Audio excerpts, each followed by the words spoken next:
Budget తర్వాత వేటి రేట్లు పెరిగాయి, ఏవేవి తగ్గాయో చూద్దాం. యూనియన్ బడ్జెట్ 2024 ఆర్థిక మంత్రి నిర్మలా సీతారామన్ 24-25 ఆర్థిక సంవత్సరానికి సంబంధించిన బడ్జెట్ను పార్లమెంట్లో ప్రవేశపెట్టారు. ఇది తనకు 7వ కేంద్ర బడ్జెట్. ఇది ఒక అరుదైన రికార్డ్. చరిత్రలో ఇప్పటివరకు వరుసగా 7 సార్లు బడ్జెట్ను ప్రవేశపెట్టిన మంత్రులెవరూ లేరు.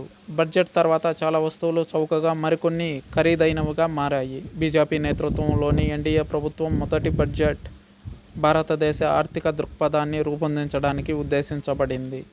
ఇది మౌలిక సదుపాయాల అభివృద్ధి నుండి సామాజిక సంక్షేమ కార్యక్రమాల వరకు ప్రతి దానిని ప్రభావితం చేస్తుంది.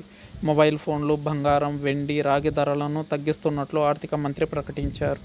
చౌక, ఖరీదైన వస్తువుల జాబితా. మొబైల్ ఫోన్లు, మొబైల్ ఛార్జర్లపై బీసీడీని 15% తగ్గిస్తున్నట్లు ఆర్థిక మంత్రి ప్రకటించారు. బంగారం, వెండిపై కస్టమ్స్ డ్యూటీని 6%కి, ప్లాటినంపై 6.4%కి డిక్రీజ్ చేశారు. క్యాన్సర్ చికిత్సకు సంబంధించిన 3 ఔషధాలకు ప్రాథమిక కస్టమ్స్ సుంకం నుండి మినహాయింపు ఇచ్చారు.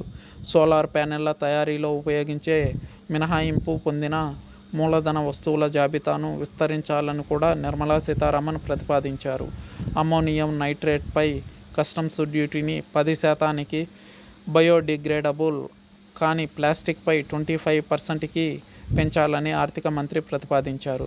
భారతదేశంలో మొబైల్ ఫోన్ తయారీని ప్రోత్సహించడానికి కెమెరా లెన్సులతో సహా వివిధ స్పేర్ పార్ట్స్పై, దిగుమతి కానున్న స్పేర్ పార్ట్స్పై పన్నును తగ్గిస్తున్నట్లు ఆర్థిక మంత్రి ప్రకటించారు. ఈ కామర్స్ సంస్థలకు టీడీఎస్ తగ్గించారు. దీంతో ఆన్లైన్ షాపింగ్లో ధరలు మరింత తగ్గనున్నాయి.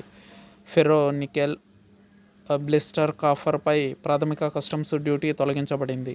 నిర్దేశిత టెలికాం పరికరాలపై ప్రాథమిక కస్టమ్స్ డ్యూటీ 10 నుంచి 15%కి పెంచడం జరిగింది. ఈ బడ్జెట్పై